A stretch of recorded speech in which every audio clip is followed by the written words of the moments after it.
That's pretty much what J.B. Pritzker said. What difference does it make? It took him 4 days, but Illinois Governor J.B. Pritzker is finally getting around to commenting on the horrific murder of college student Sheridan Gorman, who was killed by an illegal immigrant from Venezuela, led in the country by Joe Biden. And the governor responding in the most predictable way, pinning the blame on President Trump. I agree, there have been real failures.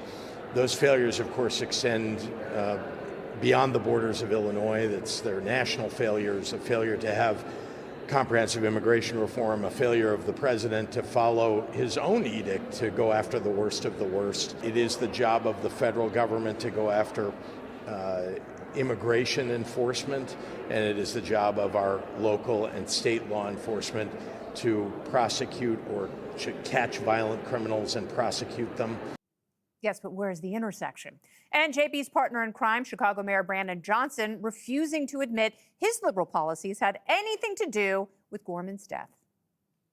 The suspect would not be in the city, would not be in the country, but for your policies. Will you take this opportunity to apologize? Well, again, I believe that we're all grieving the loss of Sheridan and other folks who have lost their lives because of senseless violence. And let's just be very clear, between the Safety Act and the Welcoming City Ordinance, the Welcoming City Ordinance was passed 40 years ago by the first black mayor in the history of Chicago. You know what the bigger threat to our public safety?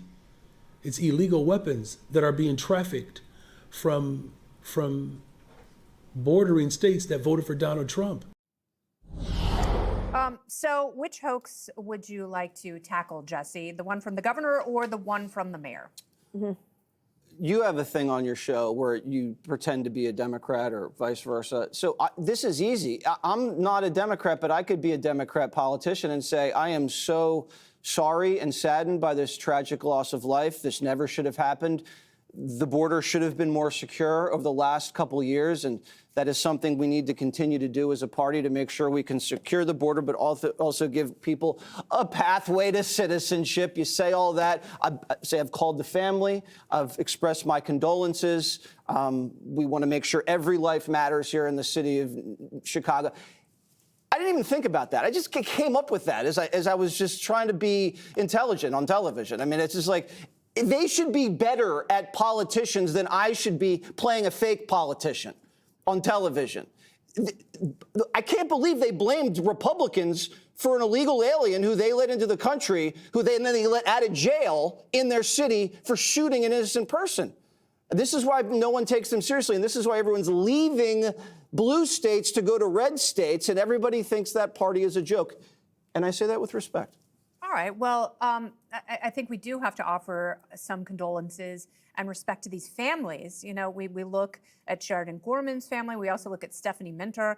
She was the woman who was brutally killed, knifed to death by an illegal migrant from Sierra Leone with a massive rap sheet. And her mother, Cheryl, said she was talking to Abigail Spanberger, the governor of Virginia, where she was killed.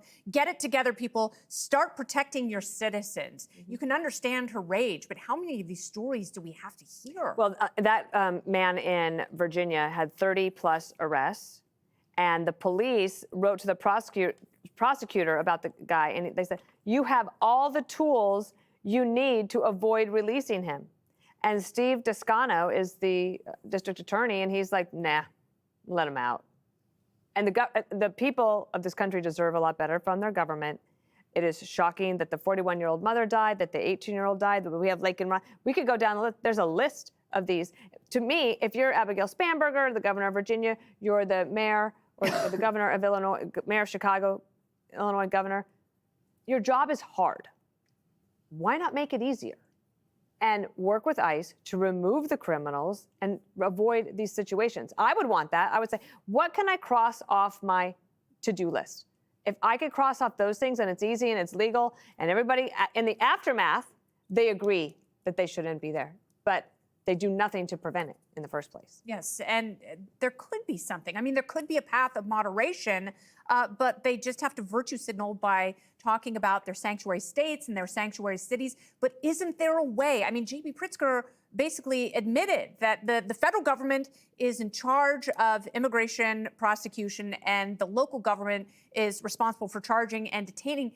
But isn't there a better way of working together that seems a little less heartless than these reactions? Yeah, I mean, I think Brandon Johnson's reaction was far worse than J.B. Pritzker's. I mean, he actually seemed like he was sad about what had happened, and Brandon Johnson was on the defensive. And there's, I think, a big opportunity at this particular moment. Like, both sides, certainly at the extremes, need to have a recalibration of their immigration policy. So obviously what's going on in blue cities is unacceptable. We had a whole election that was essentially about that. I mean, Donald Trump ran up the numbers in deep blue areas because people were saying that blue governance was not delivering.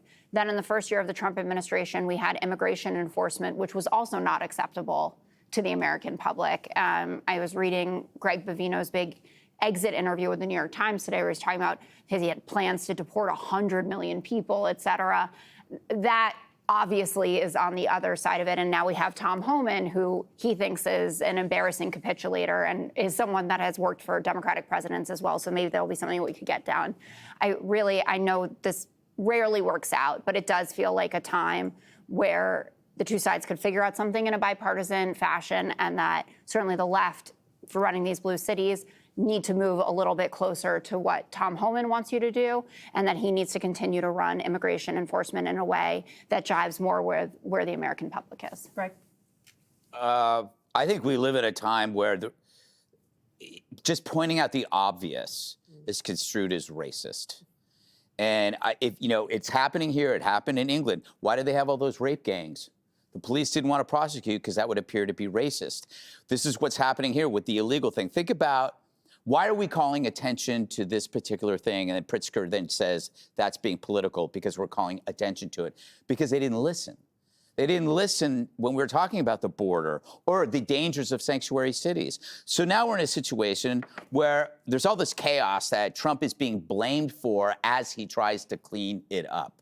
If they had only listened, instead of thinking like, you know what, you're just being a racist or a xenophobe because you feel unsafe.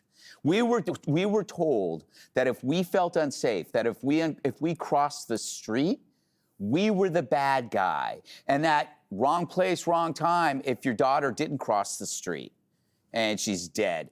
Wrong place, wrong time. Because there are all these imaginary victims that I believe a lot of Democrats create to get the spotlight off the real victims, illegals, the incarceral. They're in prison. We used to call them inmates, now incarceral. And they get released, and they're through the system, and they're the victims. And the illegals, aren't they victims too? That way, you don't think about their victims. There are real victims. They did this with trans suicidal ideation. Forget the victims. Now you're seeing mugshots of all these unhinged trans people and the violence that they have unleashed in various communities. So the Dems create imaginary victims because the real victims are on their watch. Be sure to like and subscribe for all the Fox News latest on YouTube, and catch full shows streaming now on Fox One.